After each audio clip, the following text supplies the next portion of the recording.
RCB ரசிகர்களுக்கு இன்ப அதிர்ச்சி. 2025 ஐபிஎல் கப்பை எடுத்து வைங்க. காயத்திலிருந்து மீண்டு வந்த ஹேசல்வுட். மும்பை இந்தியன்ஸ் அணிக்கு வந்த நல்ல செய்தி. திரும்ப வந்த ட்ரெண்ட் போல்ட் அவர்கள். சிஎஸ்கேவில் இருந்து வெளியேறிய 2 வெளிநாட்டு வீரர்கள் சாம் கரன், ஓவர்டன். எனக்கு முழு அதிகாரம் வேணும், நான் சொல்றவன் தான் கேப்டனா இருக்கணும்னு சொல்லிட்டு அடம் பிடித்த கம்பீர். இங்கிலாந்து டெஸ்ட் தொடருக்கு எதிராக பிளேயிங் லெவல்ல இடம் பிடிக்காத தமிழக வீரர் வாஷிங்டன் சுந்தர். கோலி என்னமோ விளையாடதான் நினைச்சாரு, ஆனா பிசிசிஐ தான் இதுல முடிவு கட்டுச்சுன்னு சொல்லிட்டு உண்மையை உடைத்திருக்கிறார் கைஃப் அவர்கள். கோலியோட ஓய்வை பற்றி பெருமையாக பேசும் விதமாக தோனியை சீண்டி இருக்கிறார் முன்னாள் இங்கிலாந்து கேப்டன் மைக்கேல் வேகன். மேலே குறிப்பிட்ட அனைத்தையும் இந்த தொகுப்புல முழுமையாக பார்ப்போம்.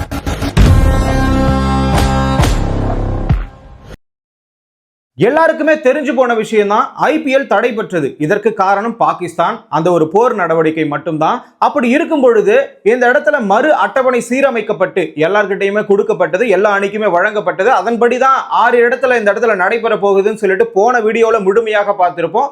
அதோட வெளிநாட்டு வீரர்கள்லாம் அந்தந்த இடத்துலயே அங்கங்கேயே இருக்கிறாங்க. அப்ப அவங்க வராத பட்சத்துல இந்த இடத்துல யார் விளையாடுவாங்கன்ற ஒரு கேள்விக்குறி கூட இருந்தது. அதன் மூலமாக ஆர்சிபிக்கு மிகப்பெரிய ஒரு பலவீனம் கூட நாம சொல்லி இருந்தோம். ஆனா இந்த இடத்துல திரும்ப பலம் ஒண்ணு வந்து சேர்ந்திருக்கிறது. அதன் மூலமாக கப்பை எடுத்து 2025 ஐபிஎல் கப்பை நாம ஆர்சிபி கிட்ட தான் கொடுக்கணும்ன்ற ஒரு நிலை கூட வந்திருக்கும். ஏன் அப்படி சொல்றேன்னு பாக்குறீங்களா? ஹேசல்வுட் வந்து திரும்ப வந்திருக்கிறாரு. காயம் காரணமாக, கணுக்கால் காயம் காரணமாக போயிட்டாரு.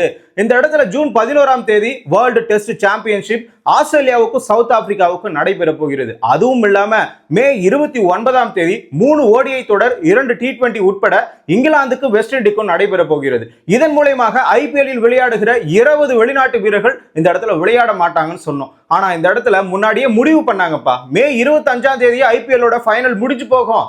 ஆகையினால இந்த இடத்துல பிசிசிஐக்கும் மற்ற அந்த ஒரு இங்கிலாந்து கிரிக்கெட் போர்டுக்கும் சவுத் ஆப்பிரிக்கா கிரிக்கெட் போர்டுக்கும் எந்த ஒரு பாகுபாடுமே இருக்காது. உங்களுக்கு தேவையான ரிலீஃபை நாங்க கொடுத்துட்டோம். ஆகையினால எங்களுக்கு தேவையானப்ப எங்க வீரரை நீங்க ரிலீஸ் செஞ்சிடணும் அப்படின்னு சொல்லிட்டு தான் ஒரு ஒப்பந்தம் போட்டிருந்தாங்க. ஆனா இப்பொழுது மே 17ஆம் தேதி தொடங்க இருக்கிறது, ஜூன் 3ஆம் தேதி முடிவடைய இருக்கிறது. ஆனா ஜூன் 11ஆம் தேதி தானே இந்த இடத்துல ஆஸ்திரேலியாவுடைய அந்த ஒரு டெஸ்ட், வேர்ல்டு டெஸ்ட் சாம்பியன்ஷிப் ஆஸ்திரேலியாவுக்கும் சவுத் ஆப்பிரிக்காவும். அப்படி இருக்கும்போது இடைப்பட்ட நாட்கள் அதிகமாகவே இருக்குது. ஜூன் 3ஆம் தேதி தான். ஆனா 2 வாரங்களுக்கு முன்பாக வந்து பயிற்சி செய்ய வேண்டும் என அந்தந்த நாட்டு நிர்வாகம் கேட்டுக்கொண்டு இருந்தது. அதன் அடிப்படையில் தான் இந்த வாட்டி இங்கிலாந்தும் சரி, வெஸ்ட் இண்டீஸும் சரி, ஆஸ்திரேலியாவும் சரி, சவுத் ஆப்பிரிக்காவும் சரி, இந்த வீரர்கள்லாம் கிளம்பி போறாங்க. அதுல ஹேசல்வுட்டும் ஒரு ஆளு. ஆர்சிபிக்கு நிறைய வீரர்கள் இருக்கிறாங்க. ஒரு பக்கம் சால்ட் இருக்கிறாரு, ஜேக்கப் பெத்தல் இருக்கிறாரு. ஆனா இவங்கெல்லாம் மே 29ஆம் தேதி கிளம்புறாங்க. இந்த இடத்துல ஹேசல்வுட் டெஸ்ட்ல கலந்துக்கிறாரு. இருந்தாலும் இந்த இடத்துல நான் பயிற்சிக்காக அந்த இடத்துல போனோம்னு சொல்லிட்டு அங்கே இருந்தாரு. தற்பொழுது பார்த்தா மே 17 அன்னைக்கு இங்க மேட்ச் இருக்குது. ஆகையான காரணத்தினால் ஹேசல்வுட் அந்த பயிற்சியில் ஈடுபட்டு இருக்கிறாரு. இந்த இடத்துல மிகப்பெரிய ஒரு நற்செய்தி ஆர்சிபி காரங்களுக்கு. அதே மாதிரி ரஜித் பட்டிதார் கேப்டன் அவர்கள் காயத்துல இருந்தாரு. அதனால எல்எஸ்ஜி அணிக்கு எதிரான ஒரு போட்டியில தான் அவர் கலந்து கொள்வார். இப்ப நடக்கக்கூடிய கேகேஆருக்கு கலந்துக்க மாட்டாருன்னு சொல்லிட்டு போர் நடக்கிறதுக்கு முன்னாடி இப்படி ஒரு தகவல் இருந்தது. சிஎஸ்கேவோட ஆடும் பொழுது அவருக்கு காயம் ஏற்பட்டதுனால. அப்படி இருக்கும்போது அந்த இடைப்பட்ட காலகட்டத்திலேயே அவருடைய விரல் காயம் மாறி போனதுனால அவரும் இந்த இடத்துல ஈடுபட்டதா ஒரு தகவல் வெளியாகி இருக்கிறது. ஆகையினால ஆர்சிபி ரசிகர்கள் அனைவருமே இந்த இடத்துல சந்தோஷமா இருக்கிறாங்க. இப்ப நடக்கக்கூடிய மேட்ச்ல எல்லாம் இருப்பாங்க. அதுவும் இல்லாம பிளே ஆஃப்க்கு வேற போகணும்ல, அதுவும் ஸ்ட்ராங்கான ஒரு ஜோன்ல இருக்கிறாங்க, செகண்ட் பிளேஸ்ல. அப்படி இருக்கும்போது முதல் 2 இடங்களை பிடிப்பதற்காக தான் இந்த இடத்துல ஆர்சிபியும் மோதும். இந்த இடத்துல 2016, 2011, 2009 3 முறை ஃபைனல் வரைக்கும் போயிருக்காங்க. அதே முறை பாத்தீங்கன்னா 9 முறை பிளே ஆஃப்க்கு போயிருக்காங்க. இந்த இடத்துல அதிக முறை பிளே ஆஃப் போன அணி சிஎஸ்கே, அதற்கடுத்து மும்பை இந்தியன்ஸ், அதற்கடுத்து நம்முடைய ஆர்சிபி அணி தான். ஆனா கப்ப ஜெயிக்கல. அது ஒரே ஒரு குறை மட்டும்தான். கோலியோட தலைமையில 9 முறை வந்து பிளே ஆஃப்க்கு போயிருக்காங்க. அப்படி இருக்கிற பட்சத்துல ரஜித் பட்டிதார் தலைமையில இந்த ஆர்சிபி அணி சிறப்பாக செயல்பட்டு வருகிறது. அதுலயும் முக்கியமா குறிப்பா சொல்ல போனோம்னா, இவ்வளவு ஆண்டு காலம் ஆர்சிபி அணி பேட்டிங்ல தான் தரமா செயல்பட்டு வந்திருந்தாங்க. போலிங்ல ஒரு வீக்னஸாவே இருப்பாங்க. ஆனா இந்த முறை போலிங்லயும் சரி, பேட்டிங்லயும் சரி, மிடில் ஆர்டரும் சரி, ஃபீல்டிங்கும் சரி, எல்லாமே பர்ஃபெக்டா இருக்குது. அதுலயும் விராட் கோலி ஃபார்ம்ல இருக்கிறாரு. அப்படி இருக்கும்போது ஆர்சிபி அணி இந்த வாட்டி கோப்பை வெல்லும் சொல்லிட்டு எல்லாருமே கருத்து ஒண்ணு வச்சிருக்காங்க. ஆர்சிபில இருந்து இந்த மாதிரி ஒரு பிரச்சனை இருக்குதுன்னு சொன்னா சிஎஸ்கேவில் அதை விட பிரச்சனை இருக்குது. என்னதான் ஹைதராபாத் அணியும் சிஎஸ்கே அணியும் வெளியேறிட்டாலும் இந்த இடத்துல நாங்க திரும்ப வரமாட்டேன்னே சொல்லிட்டாங்க. அதுவும் நக்கல் பிடிச்ச ஆள் போல சாம் கரன் T20லயும் கிடையாது, 50 ஓவர்லயும் கிடையாது. ஏன்னா பட்டியலை வெளியிட்டுட்டாங்க இங்கிலாந்துக்கும் வெஸ்ட் இண்டீஸ்க்கும் மே 29ஆம் தேதி மேட்ச், அதுவும் ODI பிளஸ் T20 தொடர். அப்படி இருக்கும்போது இந்த ரெண்டு தொடர்லயுமே சாம் கரன் பேர் இல்ல. வந்திருக்கலாம்ல சிஎஸ்கே அணி தொடர் தோல்வியை சந்திப்பதனால நம்மள சேர்க்க மாட்டாங்க போல நினைச்சுக்கிட்டு அவரும் திரும்ப வரல. ஓவர் 10 மட்டும் பாத்தீங்கன்னா T20ல தான் அவர் விளையாடுறாரு. ஆனா அவர் என்ன சொல்லிட்டாருன்னா பயிற்சிக்காக இங்கிலாந்துல இருக்க போறோம்னு சொல்லிட்டு ஒரு பக்கம் இங்கிருந்து நாங்க இந்த தொடர்ல இருந்து வெளியேறோம்னு சொல்லிட்டு ரெண்டு பேரும் இடத்த காலி பண்ணிட்டு போயிட்டாங்க. சரிப்பா இவங்க எல்லாம் போயிட்டாங்களே, இப்போ இந்தியாவில் என்ன பண்ணுவாங்க, ஐபிஎல் எப்படி நடத்துவாங்க? ஓவர்சீஸ் பிளேயர் எல்லாம் மொத்தமே காலி ஆயிடுச்சு. ஆனா இன்னொரு விதியை கொண்டு வந்திருக்கிறது IPL 2025ல இந்த BCCI. அது என்ன விதினா, இந்த இடத்துல இந்த ஒரு ஆண்டுக்கு மட்டும் தேவையான வெளிநாட்டு வீரர்களோ உள்நாட்டு வீரர்களோ நீங்க யாரை வேணாலும் சூஸ் பண்ணிருக்கலாம். அவங்க ஒப்பந்தம் போடப்பட்டது இந்த ஒரு ஆண்டுக்கு மட்டும் தான் போதுமானது. அடுத்த ஆண்டுல இருந்து நீங்க யாரை நியமிச்சீங்களோ அவங்களே வந்து விளையாடலாம்னு சொல்லிட்டு ஒரு புதிய விதியை கொண்டு வந்திருக்காங்க. அதே மாதிரி மும்பை இந்தியன்ஸ்க்கு ஒரு நல்ல செய்தின்னு சொன்னோம். இந்த ட்ரெண்ட் போல்ட் தான் திரும்ப வந்திருக்கிறாருன்னு சொன்னோம். அவர் ஓய்வு அறிவிச்சிட்டாரு. நியூசிலாந்துக்கு எந்த மேட்சும் இல்ல.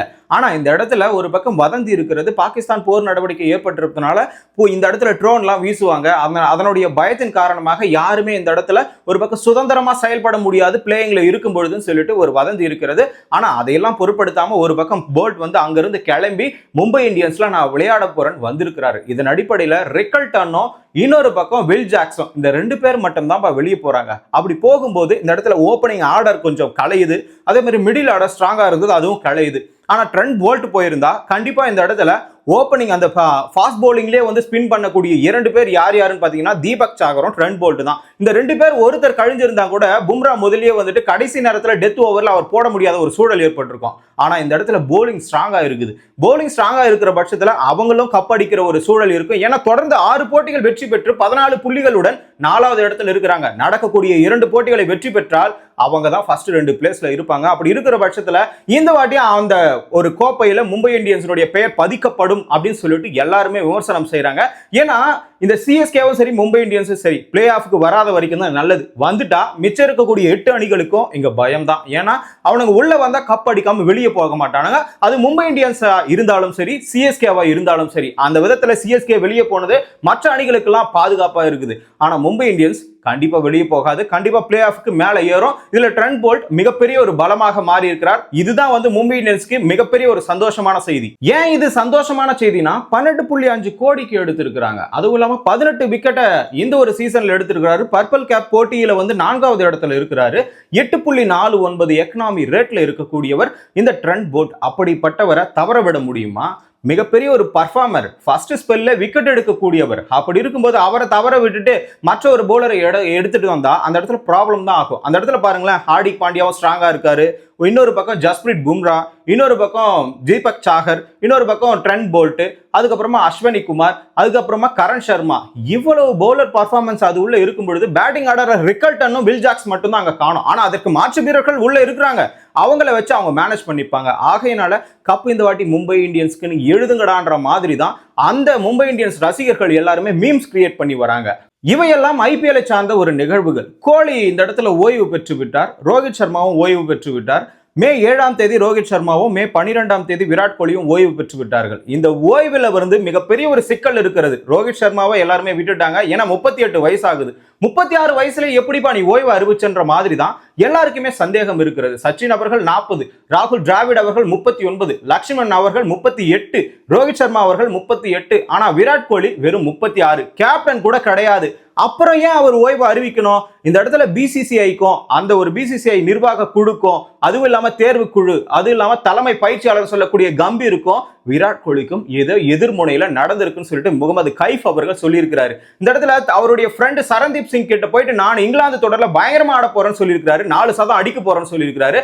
அதுவும் இல்லாம ரஞ்சி டிராஃபில வேற விளையாடி இருக்கிறாரு. இதெல்லாம் அடுத்து வரக்கூடிய இங்கிலாந்து சீரீஸ்ல விளையாட ஒரு அடையாளமாக தான் பார்க்கப்பட்டது. அப்படி இருக்கும்போது அவர் சிறப்பாக செயல்படுவாருன்னு எல்லாருமே நினைச்சாங்க.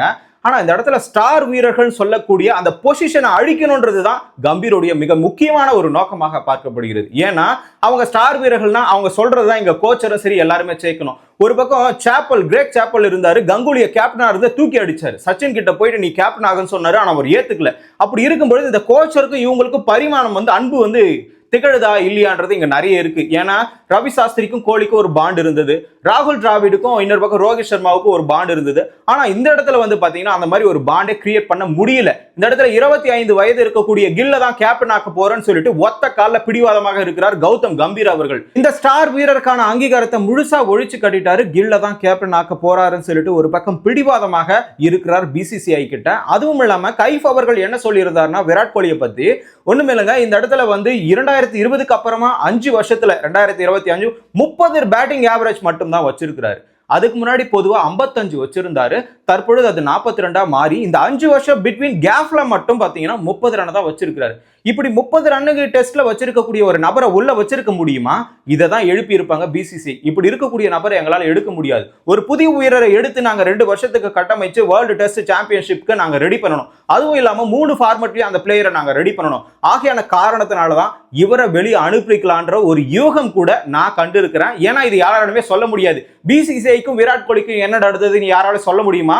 சொல்ல முடியாது. அப்படி இருக்கிற பட்சத்துல எது உண்மைன்னு அவங்க 2 பேரும் வாயை திறந்தாதான் தெரியும் சொல்லிட்டு கைஃப் அவர்கள் என்ன சொல்லியிருக்கிறார்னா இவரை கண்டிப்பா உள்ள சேர்க்க முடியாதுன்னு இவங்க சொல்லியிருப்பாங்க. ஆகையினாலதான் இவர் ஓய்வை கொடுத்திருப்பாருன்னு சொல்லிட்டு ஒரு தகவலும் குறிப்பிட்டிருக்காரு.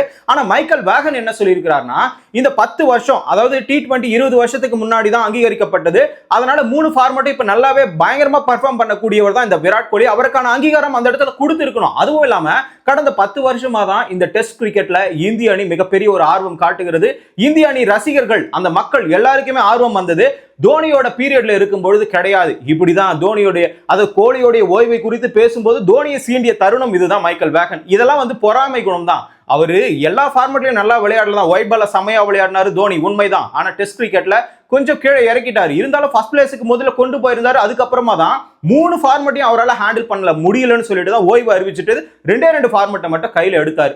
அப்படி இருக்கிற சமயத்துல விராட் கோலி கேப்டன்ஷிப் எடுத்து அந்த இடத்துல கொண்டு வந்தாரு மொதல் பொசிஷனுக்கு. ஆக அதை தான் வந்துட்டு மைக்கேல் வேகன் அவர்கள் என்ன சொல்லியிருந்தாருன்னா இந்த இடத்துல 10 வருஷத்துல இந்திய ரசிகர்கள் எல்லாருமே டெஸ்ட் கிரிக்கெட்டை பார்க்க வச்சது, உலக ரசிகர்களையே டெஸ்ட் கிரிக்கெட்டை பார்க்க வச்சது விராட் கோலி தான் சொல்லிட்டு ஆணித்தரமா சொல்றாரு. ஒத்துக்கிறோம். ஆனா ஒருத்தரை புகழ்றதுக்கு இன்னொருத்தரை பழிக்க கூடாது. இதுதான் வஞ்ச புகழ்ச்சி அணின்னு சொல்லுவாங்க. அப்படி இருக்கும்பொழுது மைக்கேல் வேகன் ஒரு பக்கம் பாராட்டினாலும் இன்னொரு பக்கம் தோனி அவலப்படுத்தி இருக்கிறார். அதெல்லாம் ஏற்க முடியாது. அவரு எல்லா ஃபார்மேட்லயும் ஜெயிக்கணும்ல, அதுவும் அவர் கையில இருக்குதுல்ல. அதுவும் இல்லாம கோலி அவர்கள் பயங்கரமான ஒரு பிளேயர். அப்படி இருக்கும்பொழுது அக்ரஷான ஒரு பிளேயர், ரொம்ப கோவக்கார ஒரு பிளேயர், செலிப்ரேட் பண்ணக்கூடியவர் ஆக்ரோஷமாக. அப்படி இருக்கக்கூடிய ஒரு பிளேயரை நீங்க ஈஸியா ரிட்டைர்மெண்ட் கொடுத்துறீங்க. இப்போ உங்களுக்கு திறமையான ஆட்கள் கிடைத்து விட்டதுனால திறமையான ஒரு நபரை ஒதுக்குறது மிகப்பெரிய ஒரு தவறு. அவருக்கான ஓய்வை அவரே அறிவிச்சிருக்கணும். அப்படிப்பட்ட ஒரு பிளேயர் தான். சச்சினுக்கு அடுத்து விராட் கோலிக்கு தான் அந்த அங்கீகாரம் கிடைக்கும். இதுல இன்னொரு முக்கியமான விஷயம் என்ன தெரியுமா?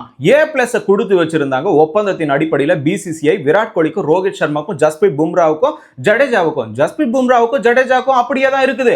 ஆனா இருக்கக்கூடிய 2 பேருக்கு இதை எடுக்கக்கூடிய தருணம் வருமோ அப்படின்ற ஒரு சந்தேகம் ரசிகர்களுக்கு எழுந்திருக்கிறது. அப்படி எடுத்தா மிகப்பெரிய ஒரு கோபம் பிசிசிஐ மேல வரும்.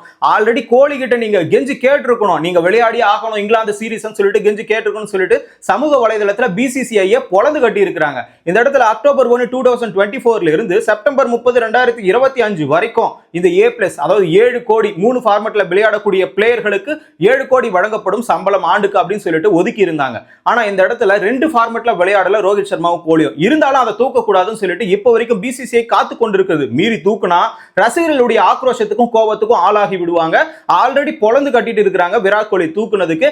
அதுவும் இல்லாம இப்ப A+ அந்த கிரேட் ஒப்பந்தத்தையும் தூக்குனா இன்னும் கோபம் வரும். அதுவும் இல்லாம நாளை நடக்க போற RCBக்கும் KKRக்கும் நடக்கக்கூடிய மேட்ச் பற்றிய முழு தகவல் தெரிஞ்சுக்கணும்னா தமிழரசன் பாரிவாளர் சேனலை சப்ஸ்கிரைப் பண்ணிக்கோங்க.